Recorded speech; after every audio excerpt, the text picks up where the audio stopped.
Hello friends, कैसे हो? तो जैसा कि अपन लोगों ने इस सीरीज के लास्ट चैप्टर में देखा था, ब्लेड मुस्कुराते हुए मिर्सिल्ला से कहता है, मैं तुम्हारे हर एक काम के लिए, आज तक जो तुमने मेरे लिए किया है उसके लिए मैं तुम्हारा हमेशा थैंकफुल रहूंगा। अब आगे हमें क्रिस्ट के साथ जो लड़का है उसको दिखाया जाता है, जो गर्म पानी की बाल्टी लेकर क्रिस्ट के रूम की तरफ आगे बढ़ रहा था। तभी उसकी बाल्टी को कोई पकड़ता है और उससे कहता है, अगर तुम ऐसे ही आगे बढ़ोगे तो तुम्हारे हाथों से ये बाल्टी गिर सकती है। इसी के साथ हमें उस आदमी को दिखाया जाता है जो और कोई नहीं बल्कि ब्लेड होता है। फिर ब्लेड को देखकर वो लड़का मुस्कुराते हुए कहता है, अच्छा तो सर ब्लेड आप हो। फिर ब्लेड उससे कहता है, क्या प्रिस्ट ठीक है? इस पर वो लड़का कहता है, मुझे लगता है कि उन्हें और कुछ दिनों तक बेड रेस्ट की जरूरत है, क्योंकि ठंड के मौसम में उनके लिए चलना काफी ज्यादा मुश्किल था। और ऊपर से जैसे ही वो यहाँ पर पहुंचे, उन्होंने तुरंत ही बिशप के साथ झगड़ा किया। इस पर ब्लेड अजीब शक्ल बनाते हुए कहता है, हाँ, और क्या तुम्हें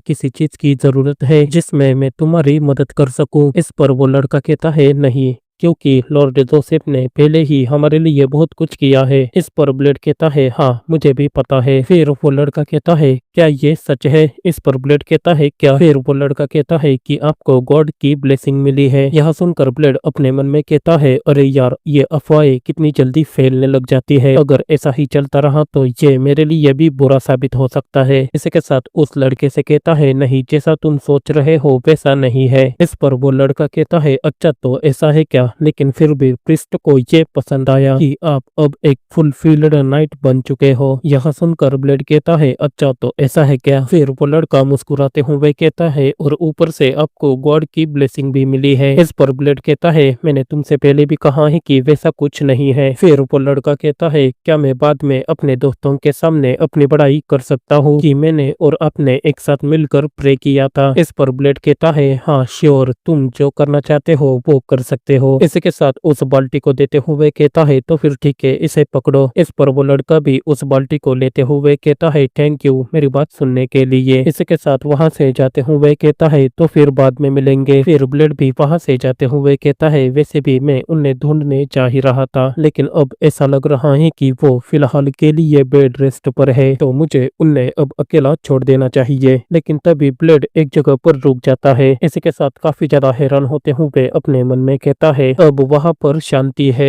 और मेरा जवाब देने के लिए वहां पर कोई भी नहीं है और ना ही रिस्पॉन्ड मिल रहा है। इतने लंबे समय से आज मुझे पहली बार ऐसा एहसास हो रहा है कि मैं फिर से अकेला पड़ रहा हूँ, लेकिन अब मुझे ऐसा लग रहा है कि मुझे अब इसकी आदत टाल लेनी चाहिए। देन सीन कट होकर हमें थोड़ी देर बाद सर ग्रेगरी को दिखाया जाता है, जो किसी से कहते हैं, हम वास्तव में एक दूसरे के साथ काम करने के लिए नहीं बने हैं, क्योंकि हम जब भी कुछ ना कुछ एक साथ मिलकर काम करते हैं तब वो काम हम पर ही भारी पड़ जाता है और हमारे खिलाफ कार्रवाई शुरू हो जाती है। इस पर ब्लेड कहता है, हाँ आपने बिल्कुल सही कहा। फिर सर ग्रेगरी कहता है, तो फिर तुम सोरार को कब छोड़ रहे हो? इस पर ब्लेड कहता है, कुछ ही दिनों में, लेकिन उससे पहले अगर सब कुछ जल्द ही तैयार हो जाए तो मैं जल्द ही जा सकता हूँ। यहाँ सुनकर सर ग्रेगरी कहता है, हाँ वैसे भी रिजल्ट इतना कुछ अच्छा नहीं था, लेकिन ब्लेड फिर भी तुम्हारी वजह से हमारी सारी प्लानिंग कंप्लीट हो गई, क्योंकि ब्लैक बियर गैंग जाने के बाद कॉनोर फैमिली की सोरार में फिर से एक्सपेंसिव डील डन हो चुकी है और ऊपर से लॉर्ड जोसेफ के साथ बातचीत पहले ही अंतिम रूप ले चुकी है। इस पर ब्लेड मुस्कुराते हुए कहता है, हाँ ये अच्छा है, कम से कम हमारे साथ कुछ तो अच्छा हुआ। फिर सर ग्रेगरी कहता है, हाँ मैं हमेशा तुम्हारा थैंकफुल रहूंगा, ऊपर से मेरे पेट्रियार्च तुमको लाइफ टाइम स्पॉन्सरिंग कर कर उस रिपे को चुकाना चाहते हैं। इस पर ब्लेड मुस्कुराते हुए कहता है, ऐसा लग रहा है कि मैं लाइफ टाइम मुफ्त में सॉसेज खाता रहूंगा। यह सुनकर ग्रेगरी कहता है, हाँ मैं तुमको इतना दूंगा कि तुम इससे उब जाओगे। मैं शर्मनाक बातें कहने वाला व्यक्ति नहीं हूँ, लेकिन उस दिन तुम्हारे एक्शंस एक नाइट से ही कई गुना ज्यादा शूरवीर थे। मुझे तो यह याद भी नहीं कि तुमने वो कब किया था। तुमने तो उस दिन रिलीजियन, पॉलिटिक्स, पर्सनल गेन और एम्बिशन, तुमने उन सब बातों को नजरअंदाज किया था और सिर्फ स्वॉर्ड मास्टर कोड को फॉलो किया। वैसे भी हम ऐसे समय में जी रहे हैं जहाँ सच्चे नाइट्स बहुत ही ज्यादा रेयर है और उस दिन मुझे अपने आप पर शर्म महसूस हुई थी। होगी। और इसी के साथ ब्लेड की तरफ देखकर कहता है, और मैं तुम पर बहुत ज्यादा प्राउड करता हूँ। ब्लेड बाहर जाने के बाद अपना ख्याल रखना। इस पर ब्लेड भी मुस्कुराते हुए कहता है, हाँ सर ग्रेगरी जरूर। देन सीन कट होकर हमें थोड़ी देर बाद शाम को कई सारे जहाजों को दिखाया जाता है, जहाँ पर हार्विन और ब्लेड एक दूसरे से बात कर रहे थे। फिर हार्विन मुस्कुराते हुए ब्लेड से कहता है, हाँ मुझे ये अच्छा लगता है, कितने दिन हो गए मैंने जहाजों को ठीक से नहीं देखा। ब्लेड जरा उस तरफ तो देखो, वो जहाज करेक्ट क्लास वेसल है।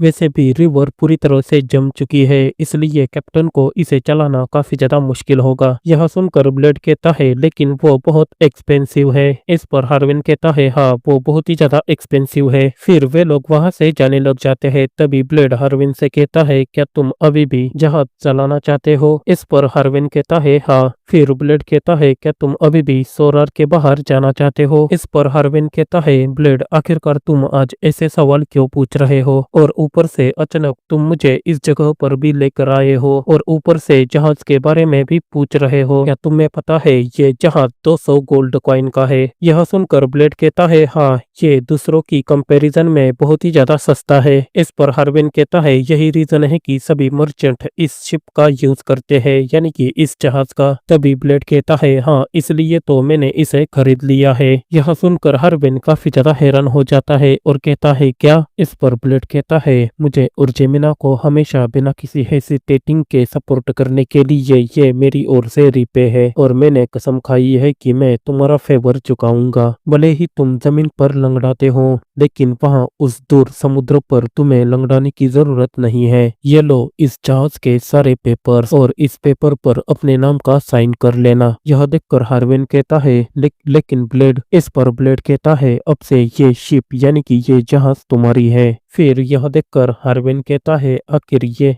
क्या है? इस पर ब्लेड पहले तो उससे कुछ भी नहीं कहता, फिर मुस्कुराते हुए कहता है, कांग्रेचुलेशन कैप्टन हार्विन। इस पर हार्विन भी काफी ज्यादा खुश हो जाता है। देन सीन कट होकर हमें अगले दिन का दिखाया जाता है, जहां पर ब्लेड कब्रिस्तान में पहुंच चुका था ओल्ड ब्लैकस्मिथ को लास्ट टाइम अलविदा कहने के लिए। इसी के साथ ब्लेड कहता है, और मैं सर मैक्सिम से मिलकर उनका शुक्रिया भी किया, क्योंकि उन्होंने ही मेरी जगह पर रोजेस की स्माइल को प्रोटेक्ट किया था। और मैं सर वार्डन से भी मिला, और ऊपर से मैंने चुपचाप सर ग्रेगरी और सर केड के साथ भी मुलाकात की, और इस तरह एक एक कर मैंने अपना कर्ज चुकाना शुरू कर दिया। और उन लोगों को छोड़कर जिनका कर्ज मैं कभी चुका नहीं सकता, उनके नाम मैंने अपने मन में छिपा लिए, और पता भी नहीं चला कि टाइम कितना ज्यादा फास्ट निकल गया। देन हमें रात का सीन दिखाया जाता है, जहाँ पर ब्लेड किसी से कहता है, मैं सर ग्रेगरी से बात किया, और हाँ जब रिवर पिघल जाएगा तो तुम स्टूरमा चले जाना, क्योंकि वहां पर तुम्हें कन्नौर फैमिली के मीट का शिपमेंट मिल जाएगा।